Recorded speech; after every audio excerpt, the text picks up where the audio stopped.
Bro പറഞ്ഞായിരുന്നത് തല്ലുമാലയായിട്ടും അന്വേഷണമായിട്ട് comparison വരുന്നത്. പക്ഷെ ശരിക്കും അതുമായിട്ടൊന്നും യാതൊരു ബന്ധമില്ലാത്ത പടമാണ് ഇത്. അത് ഞാൻ ഓൾറെഡി സംസാരിച്ച അതല്ലേ ഈ കിടന്ന് ഇന്നലെ തൊട്ട് നിലവിളിച്ചുകൊണ്ടിരിക്കണേ.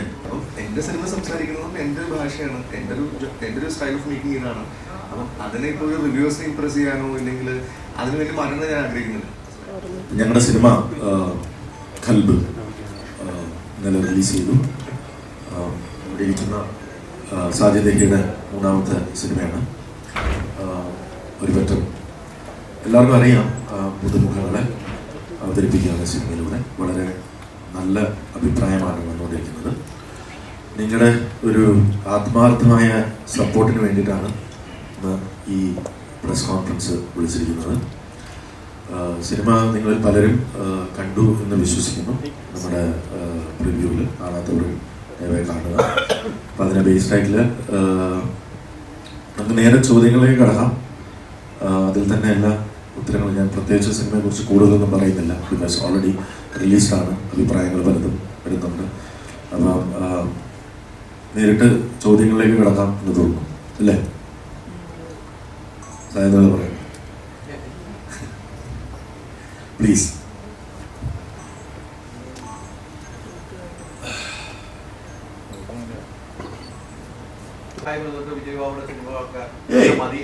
എന്റെ സിനിമകൾ മാറ്റാൻ ഞാൻ ആരെയും അങ്ങനൊന്നുമില്ല.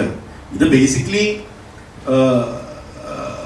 ഈ ജസ്റ്റ് മണി മൈൻഡഡ് ആയിട്ടുള്ള രീതിയിൽ മാത്രം ചിന്തിക്കുന്ന ഒരു പറ്റം ഡിസ്ട്രിബ്യൂട്ടേഴ്സ് എന്ന് മാത്രമേ എനിക്ക് പറയാൻ പറ്റൂ. അത് മണി മൈൻഡ് മാറ്റി വെച്ചിട്ട് നമ്മുടെ ഇൻഡസ്ട്രിയെ കുറിച്ചും കൂടെ ഒന്ന് ചിന്തിച്ച് ഇതിന്റെ ഫ്യൂച്ചർ എന്താവും എന്നും കൂടെ ചിന്തിച്ച് പോയാൽ എല്ലാവർക്കും നല്ലതാണ്, ഇൻഡസ്ട്രിക്ക് നല്ലതാണ്. അത് അസോസിയേഷനുകൾ ഇൻഡസ്ട്രിയുടെ ഫ്യൂച്ചറിന് വേണ്ടിയിട്ട് അങ്ങനെ ചില സ്ട്രോങ് തീരുമാനങ്ങൾ എടുക്കണം എന്ന് ഞാൻ ഓൾറെഡി അഭ്യർത്ഥിച്ചു കഴിഞ്ഞു. നീ കുറച്ചും കൂടെ സ്ട്രോങ് ആയിട്ട് പറയും. മുൻപ് ഈ റിവ്യൂസിന്റെ ഇഷ്യൂസിൽ ഇച്ചിരി നല്ല ഇപ്പോൾ ഒരു ഡയറക്ടർ തന്നെ മുന്നോട്ട് ഇറങ്ങി കേസ് കൊടുത്ത് പിന്നീട് ഒരു അസോസിയേഷൻ വന്ന് അത് നോക്കാൻ തന്നെ ഒരു ഗ്രൂപ്പ് ഉണ്ടായിരുന്നു. ഇപ്പൊ അതൊരു ഡയറക്ടർ തന്നെ മുന്നിട്ട് ഇറങ്ങിയതാണ് അദ്ദേഹത്തിന്റെ സിനിമയ്ക്ക് വേണ്ടി. താങ്കൾ ഒരു പ്രൊഡ്യൂസറാണ്. അപ്പൊ ഇങ്ങനെ ഒരു ഇഷ്യൂ ഉള്ളപ്പോൾ ഇതിന് മുന്നോട്ട് വരാൻ ഞാൻ പറഞ്ഞില്ല, ഞാൻ റിവ്യൂസിന് അഗെയിൻസ്റ്റ് അല്ല. ഐ മീൻ അത് ആ റിവ്യൂസിന്റെ കേസിൽ ഇപ്പൊ ഈ സിനിമയുടെ കേസിൽ തിയേറ്ററിൽ കിട്ടുന്നില്ല എന്ന് പറഞ്ഞു, ഇത് ഇന്ന അന്യ സിനിമകൾ കൂടുതലാണെന്ന് പറഞ്ഞു. അതിന്റെ പേരിൽ ഈ ഒരു കംപ്ലൈന്റ് ലീഗലി പോകാനായിട്ട് അതൊന്നും ലീഗലി നമുക്ക് ചെയ്യാൻ പറ്റില്ല. ഒരു സബ്മിഷൻ ചെയ്യാലോ. അല്ല, അതിനൊന്നും ലീഗൽ വാലിഡിറ്റി ഇല്ല.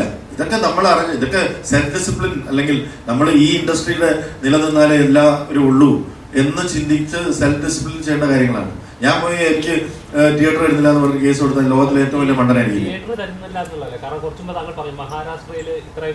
അതിനെത്ര ആ ലോ നമ്മളിവിടെ നമ്മുടെ അസോസിയേഷനിൽ എടുത്താൽ അതിന്റെ കേസ് പോയാൽ എനിക്ക് പോയി കംപ്ലൈന്റ് ചെയ്യാം.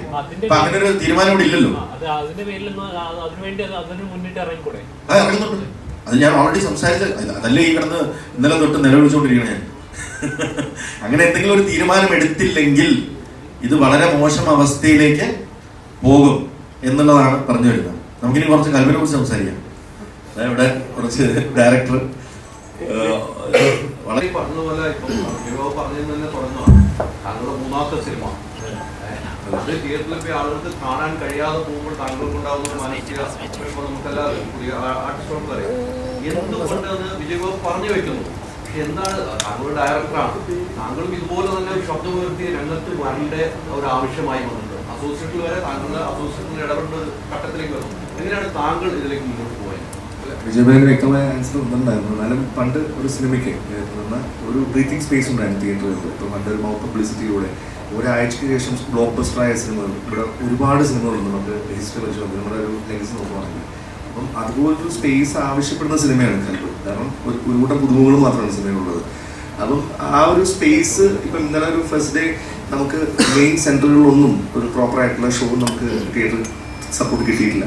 അപ്പോൾ ഇങ്ങനത്തെ സിനിമകൾ വന്നാൽ മാത്രമേ ഈ ഇൻഡസ്ട്രി വളരത്തുള്ളൂ. വിജയ് നേരത്തെ പറഞ്ഞ പോലെ ഇപ്പം എന്നെ സംബന്ധിച്ചിടത്തോളം നാളെ കൽബ് കണ്ടിട്ട് രഞ്ജിത്തിനോടോ നേഹയോടോ അമ്പിയോടോ കാർത്തികനോടോ ഷമീറിനോടോ അല്ലെങ്കിൽ രാധികപ്പെട്ടനോടോ വെച്ച് ഒരാൾക്കൊരു പടം ചെയ്യാൻ പറ്റുമെങ്കിൽ അല്ലെങ്കിൽ അങ്ങനെ എനിക്ക് ആ കഥ അവിടെ പറയാൻ പറ്റുമെന്ന് ആ ഒരു സാധ്യത ഉണ്ടായാൽ മാത്രമാണ് ഈ സിനിമയുടെ വിജയമെന്ന് ഞാൻ വിശ്വസിക്കുന്നു.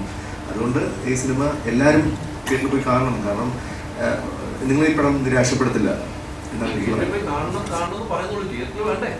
അതെ, അതിനുള്ളതാണ് ഇപ്പൊ നമ്മൾ അതിനുവേണ്ടി ട്രൈ ചെയ്തുകൊണ്ടിരിക്കുന്നത്. അല്ല, ഞാൻ പറഞ്ഞ നമുക്ക് 82 തിയേറ്ററിൽ ഇപ്പൊ സിനിമ ഓടുന്നുണ്ട്.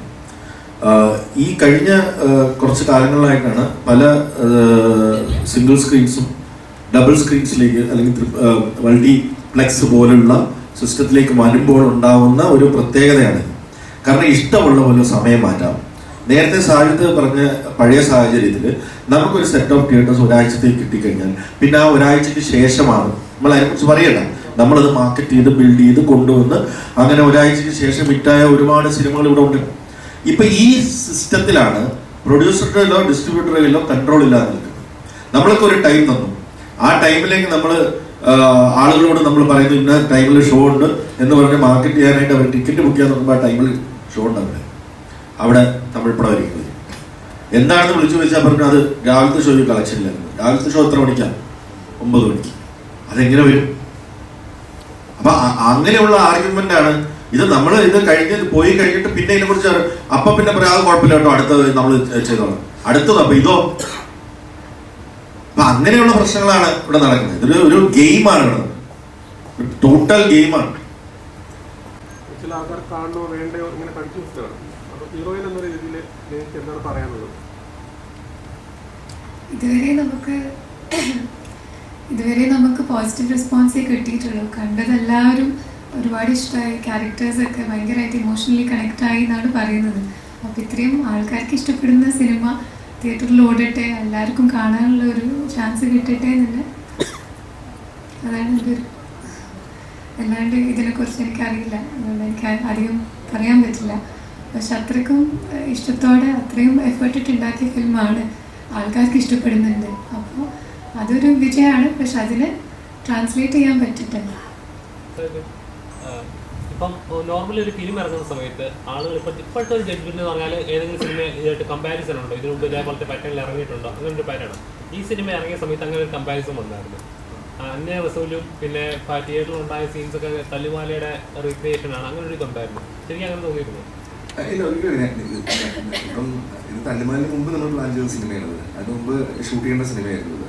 അതുകൊണ്ട് തന്നെ അതൊന്നും അല്ല. ഇപ്പം ഈ അന്യറസൂലൊക്കെ എനിക്ക് കുറേ ഇൻഫ്ലുവൻസ് സിനിമയാണ്, എനിക്ക് ഭയങ്കര ഇഷ്ടപ്പെട്ട സിനിമയാണ്. അങ്ങനെ ആ ഒരു കാരണം ഞാൻ കുറച്ചുകൂടി സിനിമാറ്റിക് ആയിട്ട് എനിക്ക് അങ്ങനത്തെ സിനിമകൾ ഭയങ്കര ഇഷ്ടമാണ്. അപ്പം എനിക്കിഷ്ടമുള്ള സിനിമകളെ എനിക്ക് മേക്ക് ചെയ്യാൻ പറ്റത്തുള്ളൂ. അപ്പം ഞാൻ നേരത്തെ പറഞ്ഞ പോലെ റിവ്യൂ അങ്ങനത്തെ ഒരു ആൾക്കാർക്ക് വേണ്ടി സിനിമ ചെയ്യുന്നൊന്നുമല്ല. ഞാൻ പബ്ലിക്കിനെ എന്നെ പോലെ സിനിമ കണ്ട് ഇഷ്ടപ്പെട്ട് അങ്ങനെയുള്ള സിനിമകൾ ഞാൻ ആഗ്രഹിക്കുന്ന ഒരാളാണ്. അപ്പം എൻ്റെ സിനിമ സംസാരിക്കുന്നതും എൻ്റെ ഭാഷയാണ്, എൻ്റെ ഒരു സ്റ്റൈൽ ഓഫ് മേക്കിംഗ് ഇതാണ്. അപ്പം അതിനെ ഇപ്പോൾ ഒരു റിവ്യൂസിനെ ഇംപ്രസ് ചെയ്യാനോ ഇല്ലെങ്കിൽ അതിന് വേണ്ടി മാറ്റണം ഞാൻ ആഗ്രഹിക്കുന്നില്ല. മനസ്സിലായി? എൻ്റെ ഇത്രയും ഇഷ്ടം ലൗഡായിരിക്കും. ഞാനെന്നും സിനിമ അങ്ങനെ എക്സൈറ്റ് ചെയ്യുന്ന ആളാണ്. എൻ്റെ എക്സൈറ്റ്മെൻറ്റ്സ് ഒക്കെ അങ്ങനത്തെ സിനിമകളോടായിരുന്നു. അപ്പം എൻ്റെ മേക്കിങ്ങിൽ അത് ഉണ്ടാവും. അന്യറസൂലൊക്കെ എനിക്ക് വളരെയധികം ഇഷ്ടപ്പെട്ട സിനിമയാണ്. ഒരിക്കലും ഇൻഫ്ലുവൻസ് ചെയ്തിട്ടുണ്ടാവും, പല രീതിയിൽ ഇൻഫ്ലുവൻസ് ചെയ്തിട്ടുണ്ടാവും.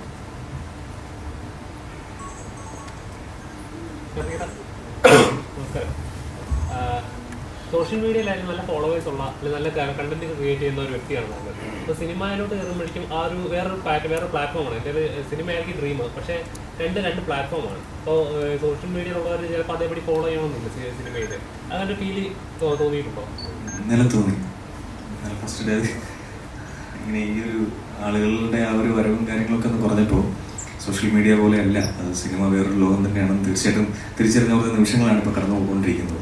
കാരണം ഈ നമ്മളിപ്പോൾ ഒരു സിനിമ ചെയ്ത് അതിന് ആളുകളുടെ ജെന്യൂനായിട്ടുള്ള അഭിപ്രായം വളരെ പോസിറ്റീവായിട്ട് വന്നിട്ടും നമുക്കിങ്ങനെ കുറച്ച് പലയിടത്തും ഷോസ് ആളില്ല എന്നുള്ള രീതിയിലാണ് ഫ്രണ്ട്സൊക്കെ ഞാൻ ഇന്നലെ സാധ്യതയൊക്കെ വോയിസൊക്കെ അയച്ചാൽ ആ ഒരു ഇതില്ല, തള്ളിക്കയറ്റമില്ല എന്നുള്ള രീതിയിൽ. പക്ഷെ കാണുന്ന എല്ലാവർക്കും ഇഷ്ടപ്പെടുന്നുണ്ട്. അപ്പോൾ അങ്ങനൊരു സംഭവം വരുന്നതുകൊണ്ടാണ് ഇപ്പം ഒരു ആവറേജ് അഭിപ്രായമൊക്കെ ഉള്ളൂ. അല്ല അങ്ങനെയൊക്കെ എന്തെങ്കിലും ഉണ്ടെങ്കിൽ നമുക്കിടയിൽ തന്നെ നമ്മൾ സംസാരിക്കും, അധികം പ്രൊമോഷനൊക്കെ പോകാം എന്നുള്ള രീതിയിൽ. പക്ഷെ എല്ലാത്തിലും ചാടി പുറകോട്ടി വരുന്നതെല്ലാം അത്രയും നല്ല ഇതായിട്ട് അത് വന്നിട്ടുണ്ട്. അപ്പോൾ അങ്ങനെ അത്രയും നല്ല അഭിപ്രായമൊക്കെ പറയുമ്പോൾ അത് എല്ലാറ്റിലേക്ക് എത്തണം, അത് തീർച്ചയായിട്ടും എത്തണം. അതാണ് മാനസികമായിട്ട് ഒരു ബുദ്ധിമുട്ടായിട്ടുണ്ടാകും. കാണാൻ ആളുകൾ ഇഷ്ടപ്പെടുന്ന കിട്ടുന്നില്ല, പ്രശ്നങ്ങൾ. മാനസികമായിട്ടുള്ള സംഘർഷം വലുതല്ലതാണ്. ഇല്ല, അങ്ങനെയൊന്നുമില്ല. C at the end of the day നമ്മൾ പ്രേക്ഷകർക്ക് വേണ്ടി പണം ഉണ്ടാക്കിയത്. എനിക്കിപ്പോഴും ഒരു വിശ്വാസമുണ്ട്, നമ്മുടെ ഓഡിയൻസ് കോണ്ടന്റ് ഫോക്കസ്ഡാണ്. അവർ നല്ല കോണ്ടന്റ് ഉണ്ടെങ്കിൽ ഉറപ്പായിട്ടും ശ്രദ്ധപ്പെടും. സമയമെടുത്താലും ശ്രദ്ധപ്പെടും. സാർ പറഞ്ഞ പോലെ 2 ദിവസം കഴിയട്ടെ, ഒരു കുഞ്ഞിപ്പം ജനിച്ചതേ ഉള്ളൂ, നടന്നോളാകട്ടെ. ഞങ്ങൾ ആ പ്രതീക്ഷയിൽ വെയിറ്റ് ചെയ്യുക. പക്ഷേ ഞങ്ങൾക്ക് നല്ല പോസിറ്റീവ്, പറഞ്ഞ പോലെ ഇതുവരെ കണ്ടവരെല്ലാവരും പോസിറ്റീവ് റെസ്പോൺസ് തന്നെ തരുന്നത്. അതിൽ ഡെഫിനറ്റ്ലി അതിനൊരു അത് ചെയ്യാനൊരു കാരണം ഉണ്ടല്ലോ. കാരണം അവർക്ക് റെസനേറ്റ് ചെയ്തു, അവർക്ക് ഈ പടം അവർക്ക് കണക്ട് ആവാൻ പറ്റി. സോ ചിലപ്പം പുതുമുഖങ്ങൾ കൊണ്ടാവാം സമയം എടുക്കുന്നത്. പക്ഷെ നല്ല കോണ്ടന്റ് ആണെങ്കിൽ എപ്പോഴും ഒരു ഓഡിയൻസ് ഉണ്ടായിരിക്കും. അത് ഇവൻച്വലി ഓഡിയൻസിനെ ഫൈൻഡ് ചെയ്യുമെന്ന് ഞങ്ങൾക്ക് വിശ്വാസമുണ്ട്. സോ അപ്പം അത് വിശ്വസിച്ചിരിക്കുക. So let's see. ഈ മാർക്കറ്റിംഗിൽ എന്തെങ്കിലും പോരായ്മയായിട്ട് വിജയ് ബാബു തോന്നുന്നു? എനിക്കോ? സ്വയം തോന്നുന്നു? ഇല്ല, നമ്മൾ ഓരോ സിനിമയ്ക്കും പ്രത്യേക സ്ട്രാറ്റജി ഉണ്ടാക്കാറുണ്ട്. ഇതിന് ഈ സിനിമയ്ക്ക് വേണ്ട എല്ലാ 360 ഡിഗ്രീസ് മാർക്കറ്റിംഗ് കൊടുത്തിട്ടുണ്ട് എന്നുള്ളതിന് ഇയാൾ ചോദിച്ച ചോദ്യത്തിനുള്ള ഉത്തരം തന്നെ മാർക്കറ്റിങ്ങിലല്ല പ്രശ്നം. നമ്മുടെ ഒരുപാട് ക്ലട്ടർ അല്ലേ, ഒരു 3-4 വർഷം മുമ്പ് ഉണ്ടായിരുന്ന സാഹചര്യമല്ല മൊത്തത്തിൽ നമ്മുടെ എൻ്റർടൈൻമെൻറ്റ് ഇൻഡസ്ട്രിയിലുള്ളത്. ഒരാൾക്കൊരു ആയുസ് മൊത്തം ഇരുന്ന് കണ്ടാലും കണ്ട് തീരാൻ പറ്റാത്ത അത്രയും കണ്ടന്റ് ഒരു OTT പ്ലാറ്റ്ഫോമിൽ ഉണ്ട്. അപ്പോഴാണ് ഇത്രയും പ്ലാറ്റ്ഫോംസ്, ഇത്രയും യൂട്യൂബിലൊക്കെ ഓരോ മണിക്കൂറും ഒരു 1000കണക്കിന് മലയാളം കണ്ടന്റാണ് വന്നുകൊണ്ടിരിക്കുന്നത് പല രീതിയിലും. അപ്പോൾ ആ ക്ലട്ടറിലൂടെ നമ്മൾ ഒരു പുതുമുഖങ്ങളുള്ള സിനിമ അല്ലെങ്കിൽ ടോട്ടൽ പുതുമുഖങ്ങളായിട്ടുള്ള സിനിമ എത്തിക്കാനായിട്ട് അത്ര എളുപ്പമല്ല. അപ്പൊ അതുകൊണ്ട് തന്നെ നമ്മുടെ കഴിവിന്റെ പരമാവധി നമ്മൾ ട്രഡീഷണൽ മാർക്കറ്റിംഗ് എന്ന് നമ്മൾ പറയുന്ന ഓഡിയൻസ്, പ്രിന്റ്, റേഡിയോ, ഇതെല്ലാം നമ്മൾ ആവശ്യത്തിൽ കൂടുതൽ ഈ സിനിമയ്ക്ക് എടുത്തിട്ടുണ്ട്. ട്രഡീഷണൽ മാർക്കറ്റിംഗ്, പിന്നെ സോഷ്യൽ മീഡിയ മാർക്കറ്റിംഗ്, ഗ്രൗണ്ട്, ഇത് ചെയ്യാത്ത, അതായത് വർഷങ്ങളായിട്ട് മാർക്കറ്റിംഗ് ഏരിയയിൽ വർക്ക് ചെയ്തിട്ട് സിനിമയിൽ വന്ന ഒരാളെന്ന നിലയിൽ എനിക്ക് ഏറ്റവും ഇൻട്രസ്റ്റ് ഉള്ള ഫീൽഡാണ്. അതെല്ലാവരും അറിയാവുന്നതാണ്. അപ്പോൾ എൻ്റെ നോളജ് വെച്ച്, എൻ്റെ ലിമിറ്റഡ് നോളജ് വെച്ചിട്ട് ഞങ്ങളാൽ കഴിയുന്ന ബെസ്റ്റ് നമ്മൾ ചെയ്തിട്ടുണ്ട്. ബെസ്റ്റ് ഏതാ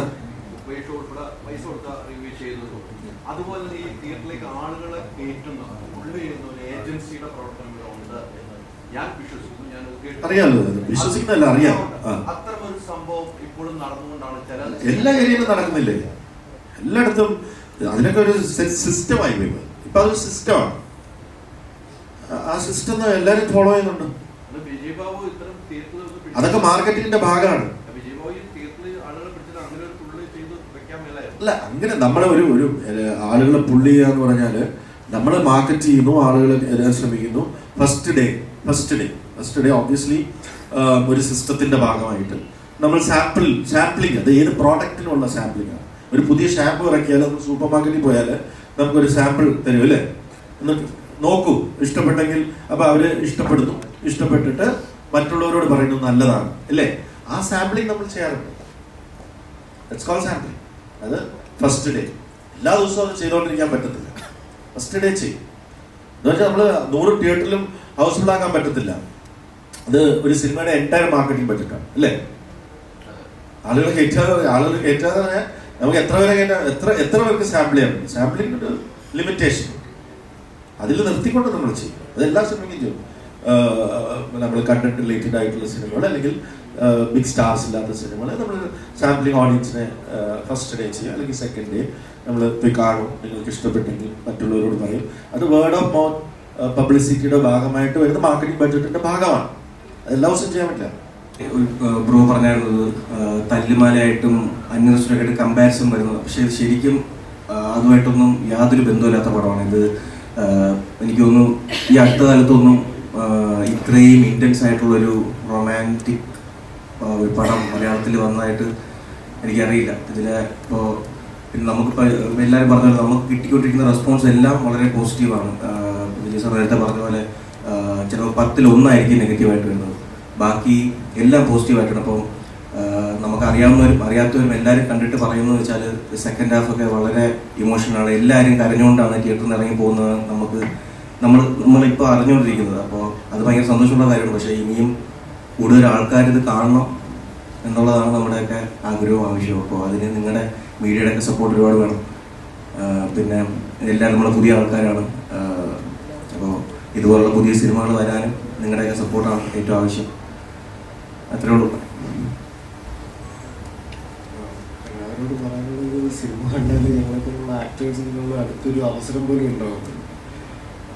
ഇപ്പം ജീവിച്ചിരിക്കുമ്പോഴത്തേക്ക് ആരും നല്ലത് പറയില്ല. മരിച്ചു കഴിഞ്ഞിട്ട് അയ്യോ നല്ല കാര്യങ്ങളൊന്നും പറഞ്ഞിട്ട് കാര്യമില്ല. OTT വരെ വെയിറ്റ് ചെയ്യാതെ. കാരണം വെച്ചാൽ വേറെ നല്ല മലയാളത്തിലേക്ക് പല അന്യഭാഷാ സിനിമകൾ വരുന്നുണ്ട്, നല്ലതാണ്. പക്ഷേ സപ്തസാഗരയൊക്കെ സ്വീകരിച്ച പോലെ ഇതിനെയും സ്വീകരിക്കാൻ പറ്റുന്ന നല്ലൊരു സിനിമയാണ് കൽബ്. ഫേസ്ബുക്കിൽ കുറേ സുഹൃത്തുക്കൾ പടങ്ങൾ കണ്ടിട്ട് ഓരോരുത്തരും പേഴ്സണലി ഇടുന്നതൊക്കെ നമ്മളെ അറിയാവുന്ന ഒരു ഇട്ട് തരികയാണ്. പ്രൊമോഷൻ അല്ലാതെ സാധാരണ ആൾക്കാരെ കണ്ടിട്ട് ആ പടത്തെക്കുറിച്ച് എഴുതുന്നു. ഒരു ബ്രീത്തിങ് സ്പേസ് തരിക. നമുക്കും പാൻ ഇന്ത്യ ആക്ടറൊക്കെ ആണെങ്കിൽ മലയാള സിനിമ ഓടണമല്ലോ. അപ്പം നിങ്ങളുടെ സപ്പോർട്ട് ഉറപ്പായിട്ടും വേണം.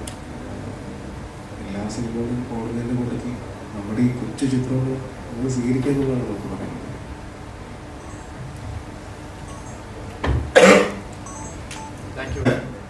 അങ്കമാലി ഡയറീസിലൂടെ ഇൻട്രൊഡ്യൂസ് ചെയ്ത് ആടില് ഇവിടെ പാപ്പന്റെ സിസ്റ്ററായിരുന്ന കുട്ടിയാണ് ഇവിടെ 3ാമത്തെ സിനിമ. തിയേറ്ററിൽ നിന്നൊക്കെ ആൾക്കാരുടെ റെസ്പോൺസസ് വളരെ പോസിറ്റീവായിട്ട് ഇമോഷണലി വളരെയധികം കണക്ട് ചെയ്തു എന്നൊക്കെ പറഞ്ഞ് കേൾക്കുന്നത് വളരെ സന്തോഷമുണ്ട്. ഐ തിങ്ക് ഒരു 2 ദിവസത്തിൽ ഇത് തിയേറ്ററിൽ ആൾക്കാരില്ലാത്തത് മാറും. Because word of mouth publicity ഭയങ്കര ഇമ്പോർട്ടൻ്റ് ആണ് ഈ സിനിമയ്ക്ക്. അപ്പോൾ അത് ചേഞ്ച് ആവും തന്നെയാണ് പ്രതീക്ഷ.